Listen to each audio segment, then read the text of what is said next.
জনাব তারেক জিয়া, আপনি স্পষ্ট করুন আপনার বিবেক এবং মুখ কোথায় বর্গা দেওয়া আছে? গত দীর্ঘ 17 বছর বিএনপি জামাতের অসংখ্য নেতাকর্মী গুম হয়েছে, খুন হয়েছে এই রাষ্ট্র ব্যবস্থা সংস্কারের জন্য। আজকে যখন রাষ্ট্র ব্যবস্থা সংস্কারের সুবর্ণ সুযোগ তৈরি হয়েছে, অত্যন্ত পরিতাপের বিষয়, কিছুদিন হয়তো পরে আমরা শুনতে পাবো হাসিনা ছাড়া ফ্যাসিবাদ ব্যবস্থার সবকিছুই আপনারা রেখে দেন। শুধু এই কথাটা হয়তো লজ্জায় তারা বলতে পারছে না। হাসিনা ব্যবস্থার বিচার ব্যবস্থা ভালো, হাসিনার পুলিশ ভালো, হাসিনার প্রশাসন ভালো, কেবলমাত্র হাসিনাই ভালো না। আজকে আপনারা হাসিনার সবকিছুকেই টিকিয়ে রাখতে চাচ্ছেন। এই তরুণ প্রজন্মের কাঠগড়ায় আপনাদেরকে দাঁড়াতে হবে। অসংখ্য লক্ষ তরুণ প্রজন্ম যারা প্রধানমন্ত্রী হইতে আসে নাই,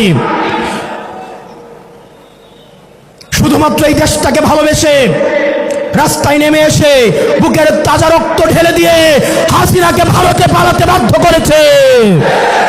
যারা হাসিনার ব্যবস্থা টিকিয়ে রাখতে চাইবে, আমার ভাই আবদার ফাহাদের মতো, আমার ভাই হাদির মতো, আমার ভাই আলিফের মতো আমরা যুগে যুগে রাস্তায় নেমে আসবো ইনশাআল্লাহ।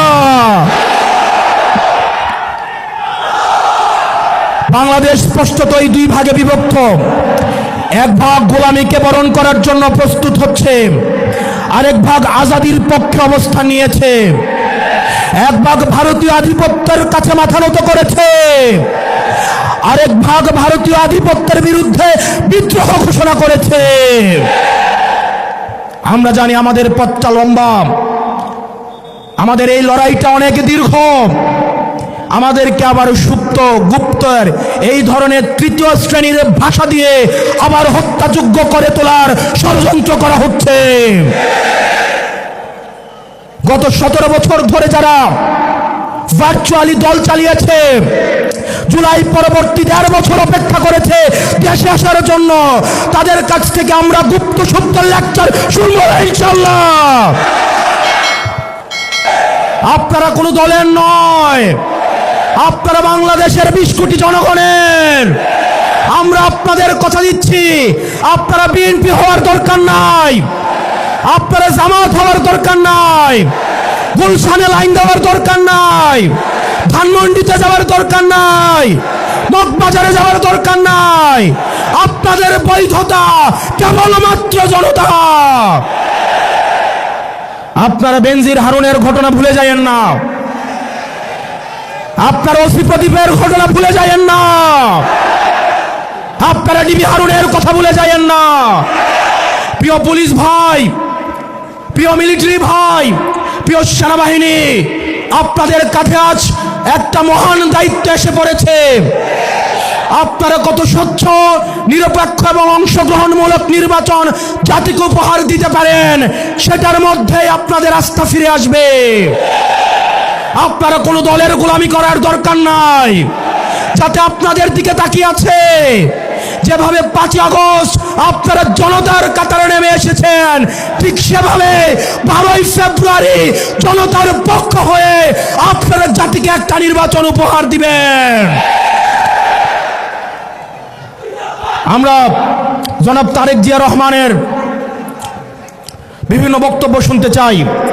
অত্যন্ত পরিতাপের বিষয়, আমাদের এই লড়াইটা অনেক দীর্ঘ। আমাদেরকে আবার সুপ্ত গুপ্তর এই ধরনের তৃতীয় শ্রেণীর ভাষা দিয়ে আবার হত্যাযোগ্য করে তোলার ষড়যন্ত্র করা হচ্ছে। মিডিয়া খুব সূক্ষ্মভাবে মানুষের কনসেন্ট ম্যানুফ্যাকচার শুরু করেছে। আপনি দেখবেন, বিশেষ করে যেসব মিডিয়া জুলাইয়ে দৌড়ানির উপরে ছিল, সময় টেলিভিশন, 71 টেলিভিশন, ডিবিসি, তারা বিএনপির ঠিকাদারি নিয়েছে। অথচ গত 17 বছর ধরে এই টেলিভিশনগুলাই টকশোতে, নিউজে তারেক জিয়াকে দেশদ্রোহী বানানোর চেষ্টা করেছেন। বিএনপি আজকে তাদের কোলে উঠে বসেছে।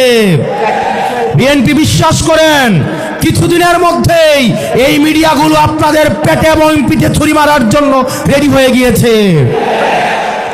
সময় টেলিভিশন, ৭১ এবং ডিবিসি, এই মিডিয়াতে যারা কাজ করেন তারা আমাদের কাছে এসে বলেন, আমরা যদি একটা নিউজ ছাপাইতে যাই সেখানের হেড অফ নিউজ এবং সেখানের যিনি চিফ থাকেন সেই নিউজ উনি প্রত্যাখ্যান করে দেয়।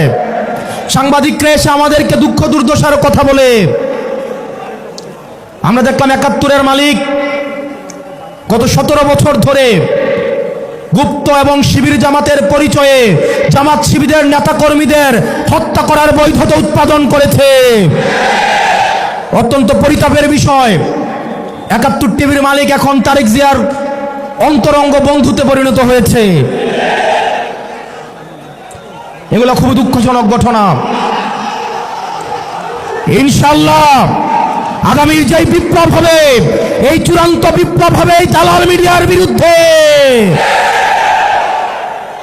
দ্বিতীয়ত, প্রশাসনের যে ভাইয়েরা রয়েছেন, মিলিটারিতে যারা চাকরি করেছেন, আপনাদের প্রতি মানুষের যে অনাস্থা তৈরি হয়েছে সেই অনাস্থা পুনরুদ্ধারের সময় হচ্ছে এই নির্বাচন।